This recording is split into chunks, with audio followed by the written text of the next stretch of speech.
Hello guys, Sabbir express চ্যানেলের পক্ষ থেকে আপনাদেরকে স্বাগতম। সম্প্রতি শাকিব খানের তুফান সিনেমার একটি ফার্স্ট লুক প্রকাশিত হলো। তো এখানে দেখা যাচ্ছে শাকিব খানকে একটি গান নিয়ে গ্যাংস্টার লুকে। দারুণ বন্ধুরা, এই লুকটি দেখে মনে হচ্ছে সিনেমাটি আসলে 100 কোটির ক্লাবে পৌঁছাতে পারে। এবং দারুণ, রায়হান রাফি অলরেডি পরীক্ষিত একজন পরিচালক এবং তিনি ফার্স্ট লুকের মাধ্যমে প্রমাণ করতে চাইছেন যে ছবিটি আসলে একটি মাস্টারপিস হতে চলেছে।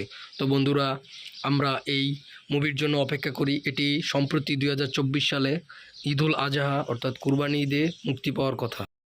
সুপারস্টার শাকিব খানের এবছর 3টি সিনেমা মুক্তি পাওয়ার কথা। তার মধ্যে রোজার ঈদে রাজকুমার এবং কুরবানি ঈদে রায়হান রাফির তুফান এবং দরদ মুক্তি পাওয়ার কথা রয়েছে। তো 3টি সিনেমার জন্য শুভকামনা। এবং এই সিনেমাটি ফার্স্ট লুক দেখে মনে হচ্ছে এটি একটি অ্যাকশন থ্রিলার ছবি এবং এটি মাস্টারপিস হতে